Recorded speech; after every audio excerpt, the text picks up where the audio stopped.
Crane का एसडब्ल्यूएल कितना बनना है, और दूसरा जो चीजें वो लिफ्ट करती हैं वो भी उसमें शो करता है कि इस पे अभी किस क्रेन पे वेट कितना है।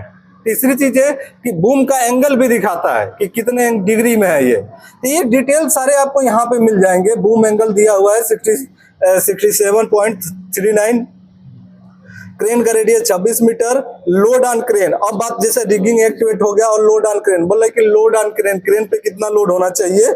या देखिए अभी ये इस क्रेन का 26 मीटर रेडियस पे इस क्रेन का एसडब्ल्यूएल जो बन रहा है वो 27.9 मैट्रिक टन बनना है।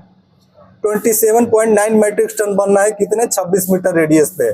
अब यहाँ पे लोड, क्रेन पे लोड कितना आना है, कितना देना है उसको, वो 18.1 मैट्रिक टन। तो हम लोग क्या करते हैं इस कंडीशंस में, अभी मान लीजिए यूटिलाइजेशन, अभी क्रिटिकल लिफ्टिंग यूटिलाइजेशन में क्या होता है, किसी भी क्रेन पे 85% से ज्यादा लोड नहीं होना चाहिए। जितना क्रेन का एसडब्ल्यूएल है उसमें 85% से ज्यादा कभी लोड नहीं होना चाहिए। तो यहाँ पे यूटिलाइजेशन निकाला गया है कि यूटिलाइजेशन निकालने में 85% से ज्यादा तो नहीं हो रहा है ना। तो यूटिलाइजेशन का एक फार्मूला होता है कि crane on load into 100 upon crane SWL. ये यूटिलाइजेशन निकालने का फार्मूला है कि crane on load into 100 upon crane SWL, कि क्रेन पे कितना लोड है गुणे 100 करके और क्रेन का जो एसडब्ल्यूएल बनना है उसे डिवाइड कर दीजिए। तो यूटिलाइजेशन आ गया। तो यहाँ पे यूटिलाइजेशन जब निकाला गया है तो 64.8% आ रहा है, मतलब कि 85% से ज्यादा नहीं है। तो कोई दिक्कत नहीं, आप लिफ्टिंग कर सकते हैं। तो ये हो गया क्रेन ए का डिटेल, क्रेन ए पे इतना होना चाहिए। अब सेम चीजें आती है क्रेन बी। अब क्रेन बी का डिटेल हम लोग देखे थे कि क्रेन बी यहाँ पे आ रही है। तो क्रेन बी का डिटेल्स भी दिया हुआ था, रेडियस का, बूम लेंथ कितना 210 फीट, सेम चीज है 210 फीट। अब दूसरे ऑपरेटर के पास, भैया आपके क्रेन का बूम लेंथ कितना, 210 फीट है, ठीक है आप लेते हैं। अब उसको क्रेन पोजिशन में से क्रेन बी आ गया यहाँ पे, उसका रेडियस चेक करेंगे, रेडियस कितना है, उसमें भी 26 मीटर दिया है। बूम का एंगल 67.39 दिया हुआ है। रिगिंग एक्टिवेट 5 टन जोड़ा गया है। लोड ऑन क्रेन, क्रेन पे लोड कितना आएगा 16.7 मैट्रिक टन। और एसडब्ल्यूएल ऑफ क्रेन, उस क्रेन का एसडब्ल्यूएल 26 मीटर रेडियस पे कितना बनना है, 27.9 मैट्रिक टन। तो उसका जब यूटिलाइजेशन निकाला गया तो 59.8% हुआ। चलो इसमें भी कोई दिक्कत नहीं है, ये भी हो गया।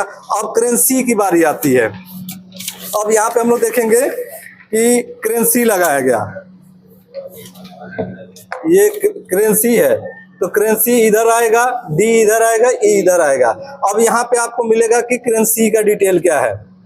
क्रेन सी का सेम चीजें वही है, 67.1 मैट्रिक वहाँ पे मीटर है, 220 फीट। इसमें अलग चीज है, इसमें बूम का लेंथ क्या हो रहा है 210 फीट, 220 फीट हो जा रहा है, उसमें 210 था।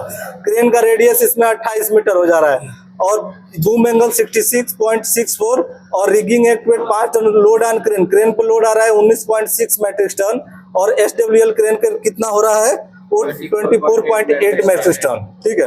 अब उसका यूटिलाइजेशन निकाला गया तो 79%। तो अब ये भी 85% से ऊपर नहीं जा रहा है, तो चलिए ये भी ठीक है। दूसरा चीज, सेम चीजें वो crane B C D E सारे हम लोग करके पोजिशनिंग कर लेंगे। हमको मेन चीज ये ध्यान देना पड़ता है कि क्रेन का बूम लेंथ और रेडियस ये दोनों मेंटेन होना चाहिए।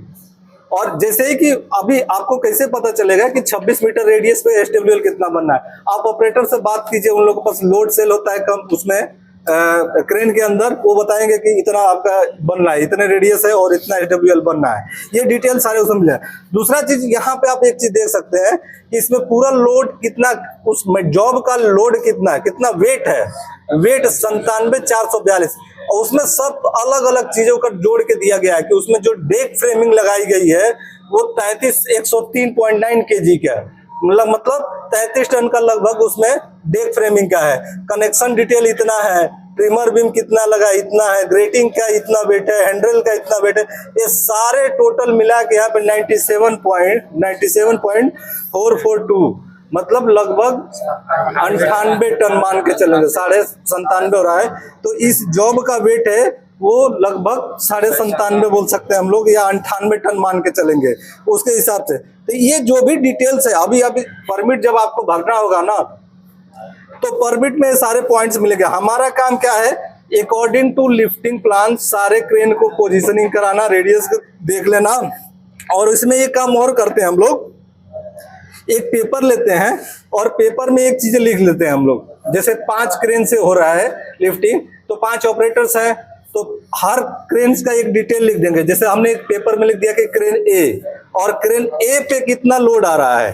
अभी क्रेन ए पे कितना लोड आ रहा है, हम लोग लिखेंगे लोड ऑन क्रेन 18.1, रेडियस लिखेंगे 26 मीटर, और उसका क्रेन ए को, जो क्रेन ए का ऑपरेटर होते हैं उसको दे दिया जाता है कि भैया ये लो, इसको मेंटेन करके चलना है। तो मान लीजिए कि अभी उसको मेंटेन कैसे करना है, लिफ्ट करना है, लिफ्ट करके मान लीजिए मार्च करके लेके जाना है। तो कोई भी सामान हम लोग लेके, अगर मान लीजिए 4 आदमी मिलके उठा के लेके जा रहे हैं, तो इसमें कभी ऐसा होता है कि कोई आगे लेके चला गया, कोई धीरे धीरे चल रहा है, इस तरह से। तो इसमें क्या है, रेडियस घटेगा बढ़ेगा। जब रेडियस घटेगा बढ़ेगा तो दिक्कत है, रेडियस ज्यादा हो गया तो एडब्ल्यूएल कम हो जाएगा, हो सकता है किसी के ऊपर ओवरलोड आ जाए। तो इस कंडीशंस में क्या किया जाता है कि सभी क्रेन ऑपरेटर को डिटेल से बना लिया जाता है कि ये क्रेन ए का है, ये बी का है, सी का है, डी का है और ई का। उसमें डिटेल्स में क्या देना है कि आपका जो रेडियस है वो इतना होना चाहिए, 26 मीटर होना चाहिए, और आपके क्रेन पे लोड 18 टन होना चाहिए। ये ए को दे दिए, बी में जितना आ रहा है वो बी को बना के पर्ची दे दिए। तो वो लोग क्या है कि जब भी हम लिफ्टिंग करते हैं और मार्चिंग करके किसी भी मटेरियल्स को लेके जा रहे हैं, तो वो लोग हमेशा ध्यान देते हैं कि हमको इतना रेडियस मेंटेन करना है और इतना ही लोड अपने क्रेन पे लेना है, ये चीजें। तो इस तरह से लिफ्टिंग हो जाती है। तो ये काम हम लोग को किया जाता है कि 5 क्रेन है, 5 क्रेन है, तो 5 को हम लोग डिटेल दे दिया जाएगा। अब यहाँ पे देख रहे हैं जो इसमें मेन कॉपी है, तो मेन कॉपी इसको ठीक है 5 क्रेन लिफ्ट कर रही है, लेकिन लिफ्ट करके इसको मार्च करके लेके जा रही हैं। तो मार्चिंग डायरेक्शंस यहाँ पे दिया हुआ है। ये जैसे मैं ड्राइंग बताया कि नॉर्थ साइड से आप रख लीजिए और मटेरियल को उठाया, मतलब कि ये मान लीजिए हमारा मटेरियल्स है, अब इसको उठा के क्रेन किधर लेके जा रही है, मार्चिंग करके, और सीधा ये साउथ साइड में लेके जा रही है। तो इस कंडीशंस में उसका जो पाथ है, रास्ता है, जो जिधर से वो लेके जाएगी, उसमें कुछ रुकावट तो नहीं है ना, कोई मटेरियल तो नहीं है ना। तो वो क्या है, पहले से हाउसकीपिंग करा के उसको हटा के, और एरिया को कभी भी कॉर्डन ऑफ करा, वेरिकेशन करा दीजिए जितने एरिया में ये हो रहा है। और अगर पॉसिबल है तो जो क्रेन का मार्चिंग रूट होता है ना, उसको भी चूना गिरा के मार्किंग कर दिया जाता है कि क्रेन उसी के हिसाब से जाएगी। तो ये हो गया है आपका लिफ्टिंग प्लान में। और बाकी लिफ्टिंग प्लान में हर एक चीज का अलग अलग, कितना साइकिल्स लगेगा, डिसाइकल्स कितना लगेगा, कितने टन का लगेगा, वो सारे डिटेल्स आपको इसके अंदर मिल जाएंगे। और क्रेन को कैसे उठाना है, लिफ्टिंग करना है मटेरियल्स को, वो सारे डिटेल उसमें सब मिल जाएंगे। तो वो अभी आप लोग को नेक्स्ट वीडियो के थ्रू मैं बताऊंगा कि कैसे लिफ्टिंग करना है और कैसे उसमें क्या क्या डिटेल दिया रहता है।